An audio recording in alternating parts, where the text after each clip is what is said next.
Rail की दुर्दशा पर मोदी सरकार उठा सकती है ये कदम। बनाने पर भारी जुर्माना लगेगा। नंबर 2, अलग से किराया लगेगा। नंबर सवाल उठाया तो जेल जाना पड़ेगा।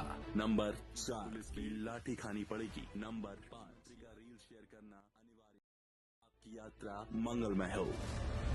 डेप्रिसिएशन रिजर्व फंड होता है एक रेलवे में, उसमें इस चीज का प्रोविजन होता है रेलवे की जो पुरानी संपत्ति है उसको रीएनर्जाइजेशन किया जा सके। पुरानी संपत्ति को बदलना था।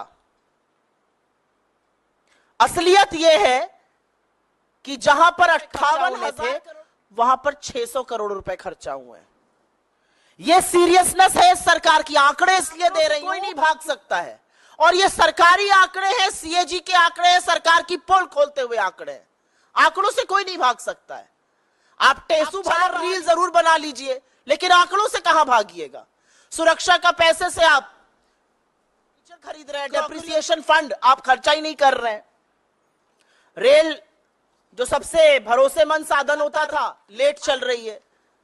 मुझे याद है एज अ स्टूडेंट मैं लखनऊ से दिल्ली और दिल्ली से लखनऊ बहुत कष्ट नहीं रहता था। जब शुरू में नौकरी भी ज्वाइन करी थी तो संडे रात को लखनऊ से बैठो, मंडे सवेरे पहुंचो, तड़ाक से ऑफिस पहुंच जाओ। आज नहीं पता है कि ट्रेन 4 घंटे लेट होगी या 5 घंटे लेट होगी या 9 घंटे होगी या 24 घंटे लेट होगी। असलियत यह है कि पैसेंजर ट्रेनें लेट चल रही हैं। एक वर्किंग मिनट्स होते हैं, 1 करोड़ मिनट रेलवे ने बर्बाद किए हैं अपने ट्रेनों के लेट चलते हुए। क्यों लेट चल रही हैं ट्रेनें? क्या जो ट्रेन से लोग चलते हैं वो काम, क्या जो ट्रेन से बच्चे परीक्षा देने जाते हैं, जो लोग एक जगह से दूसरी जगह जाते हैं, क्या वो काम धंधा नहीं करते? क्या उनके वक्त की कोई अहमियत? सरकार की उदासीनता सबसे ज्यादा भारतीय रेल झेल रही है। असलियत यह है कि रेल को तबाह करने के लिए इस सरकार ने कोई कसर नहीं छोड़ी है। हमारे रेल मंत्री को अगर मैं रील मंत्री कहूं तो शायद गलत नहीं होगा। रील बनाने का बड़ा शौक है, बनाते हैं, बुलेट ट्रेन की रील बनाते हैं, बनाइए।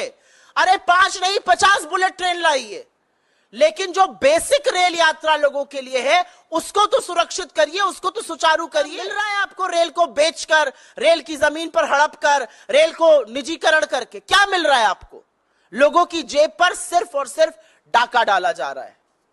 बार बार कहा जाता है नैतिक जिम्मेदारी लीजिए और इस्तीफा दीजिए। वो तो होगा नहीं। हम मांग जरूर करेंगे लेकिन वो होगा नहीं। और इसलिए नहीं होगा क्योंकि अगर नैतिकता होती, सिंह को गोदी में नहीं बिठाए रखते।